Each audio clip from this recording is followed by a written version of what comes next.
This is the physique of someone who knows how to bulk. So when Chris Bumstead revealed his secret formula to success, I knew I had to break it down for you. By the end of this video, you'll know exactly how to bulk like Bumstead, even if you're an average gym goer. Let's start with when you should start bulking. It's very situation dependent, person dependent, goal dependent. This first point seems obvious, but is often overlooked. You should only bulk when it aligns with your goals. Most people want a big, lean physique. So if you're carrying too much fat already, then bulking should be off the table. But as a whole, I would say, obviously, if your goal is to put on muscle, you should bulk. And if you're not fat, you can bulk. But as a general rule of thumb, I like to be around 12% body fat for men, maybe 18 to 20 for women, but having visible abs for men specifically, it's easier to gauge. So if my abs are still poking through a little bit, then I'm good to go. As Chris mentions, having visible abs can be a good indicator that you're lean enough to start gaining weight. During the weight gain phase, you'll likely gain both fat and muscle, so starting with a lower body fat allows you to stay leaner for longer. If you're skinny fat or just sitting at a higher body fat, it would be worth leaning down before starting a weight gain phase. So when should you stop bulking? Aside from losing your abs, there are other signs you can look out for that your bulk needs to end soon. If your lifts in the gym are plateauing, if your weight is stagnating, all these different things, it's kind of time to give your body a little bit of a break. Your performance in the gym can dip once your body fat becomes too high. You may become out of breath doing regular things like going up the stairs. This is why it's important to note down what weight, reps, and sets you do for each workout to track your progress. When your appetite is absolutely in the shitter, you can't eat at all, it'll be tough to eat when you're bulking really hard. When it's completely gone, sometimes you need to take a step back. If your lifts in the gym are plateauing, if your weight is stagnating, all these different things, it's kind of time to give your body a little bit of a break. Losing your appetite is another sure sign that the weight gain phase has to end. It can be tough to stomach higher amounts of food as you gradually increase your calories, but it should never feel like you have no appetite at all. If you're feeling too heavy, then you can do something called a mini cut. This involves going into a calorie deficit for 2 to 6 weeks and focusing on fat loss. This gets you back to a leaner state and prepares your body for continued weight gain afterwards. If you want more information on mini cuts, then comment below. So what should you eat? Most people who struggle to gain weight are eating less than they thought. That's why it's essential to track what you eat.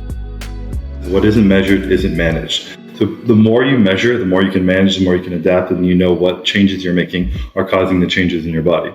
If you track your calories and body weight for around 2 weeks and it stays stable, then you can work out your maintenance calories. Add the amount of calories that you ate over the 2-week period and divide it by the amount of days that you tracked. Tracking your food intake can also highlight any micronutrient deficiencies, which can lead to health issues in the future. You can use an app like MyFitnessPal or Chronometer to track your food for free, or go for a more in-depth paid tracker like MacroFactor.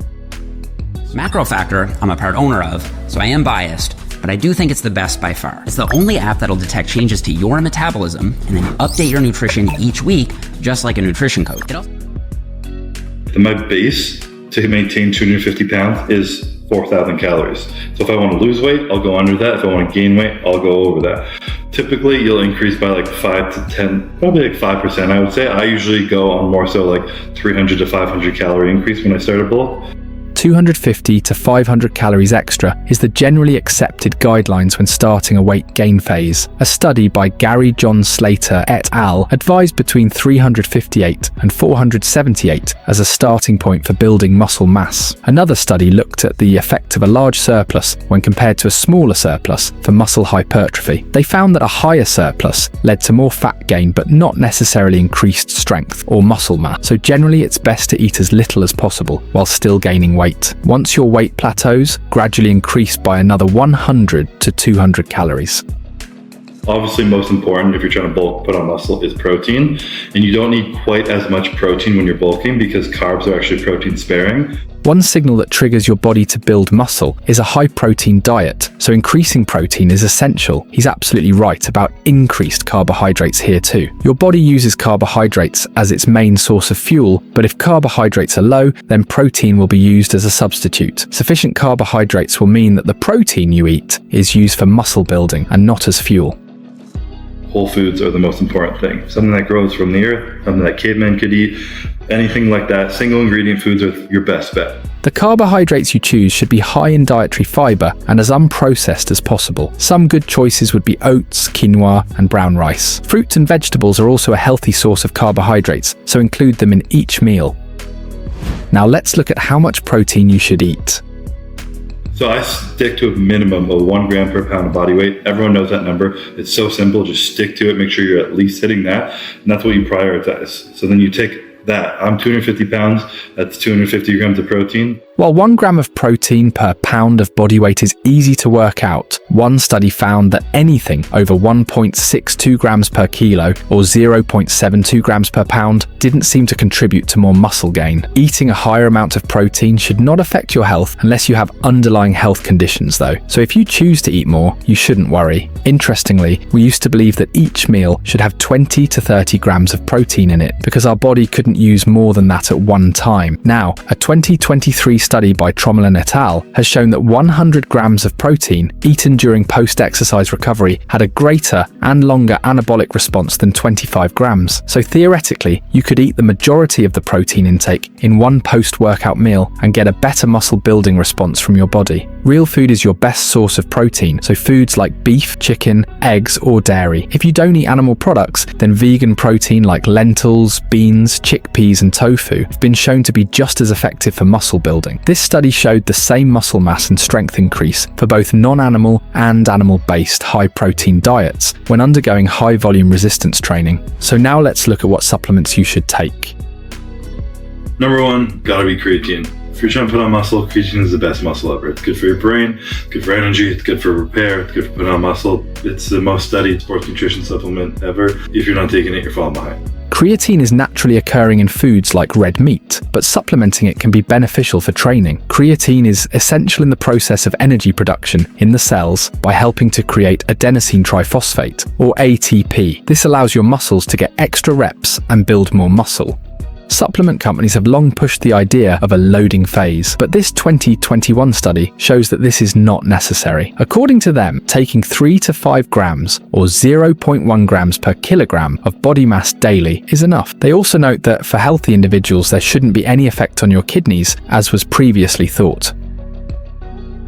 Number 1 thing I would say is digestion. I have a pretty good array of digestive supplements that you use at different times. While you may experience digestive issues during a weight gain phase, if you are really struggling, you may be intolerant to a certain type of food. This is why a food diary is a good idea. Track your digestive issues and food, and you may be able to see a correlation. Then you can cut out the food causing it. If you want a natural way to get digestive enzymes, then you can try honey, mangoes, bananas, papaya, avocado, and fermented foods like sauerkraut and kimchi.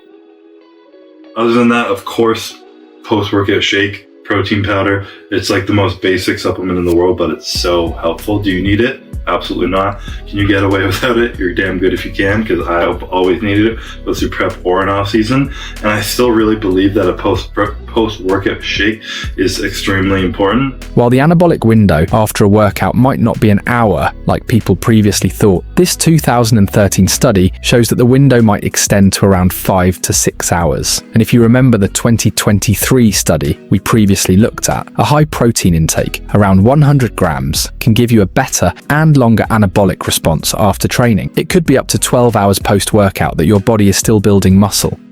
Finally, let's look at how you should be training.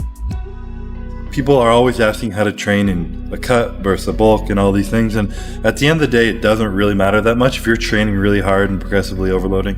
If you want a breakdown of the 6 main ways to use progressive overload in your training, we have a full video that you can watch. We go through each technique and how you can add it into your own training program. You take a look at what's going on when you're on a bulk. If you have a little bit more fluid in your body, therefore in your joints, you have more energy, you're recovering a little bit faster, a little bit easier. Added calories give your body the fuel it needs to get extra work done, whether that's heavier weight or added volume. Chris says that he opts for added volume because that's what his body responds to best. This 2018 study found that higher volume increased muscle growth but not strength in resistance-trained men. If you enjoyed the video, then please hit the like button and follow the channel. And if you know someone else who could benefit from this information, then be sure to share it with them.